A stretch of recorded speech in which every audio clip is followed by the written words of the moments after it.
উল্লাপাড়ার যেহেতু হিন্দু সম্পূর্ণ আমাদের এই ঘোষগাতি মহাশ্মশান উল্লাপাড়া উল্লাপাড়া মহাশ্মশান, কিন্তু চাবি দেয় পোড়াবের দেয় না, আবার মরার চাবির লিগে যাওয়া যায় ঝেংটি দেয়, অনেক কিছু করে। কিন্তু এই যে রাখি স্টুডিও যে মারা গেছে, এর চাবি দিল না কি জন্যে, আর এই শ্মশানে ভেবে ফেললো না কি জন্যে, আর এই উপজেলায় মরাটা আসলো কি জন্য।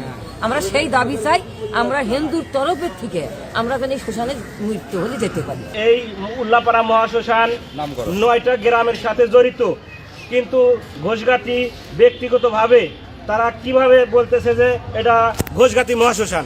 আমরা যেহেতু সবারই অনুদান আছে, 9টা গ্রামেরই অনুদান তাদের এই শ্মশানের মধ্যে আছে, তো আমরা চাই যে উল্লাপাড়া মহাশ্মশান হিসাবে আমরা সব 9টি গ্রামের দাবি যে উল্লাপাড়া মহাশ্মশান হোক, আর আমাদের লাশ সসম্মানে যাতে সৎ কার্যকর করতে পারে।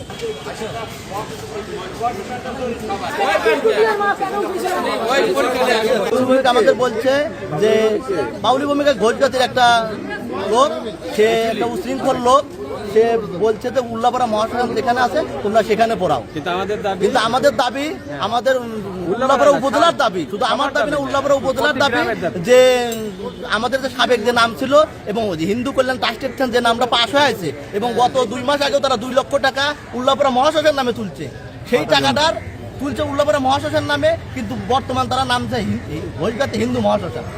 আমাদের চাবি দেয় না, এজন্য আমরা প্রশাসনের দৃষ্টি আকর্ষণ করছি যে সাবেক নাম যাতে বহাল থাকে, এখানে যাতে সারা উল্লাপাড়ার লোক আনন্দ সহকারে ভক্তি ভরে ওখানে যাতে সৎ কাজ করতে পারে, আমরা এই জন্যই প্রশাসনের কাছে দৃষ্টি আকর্ষণ করছি।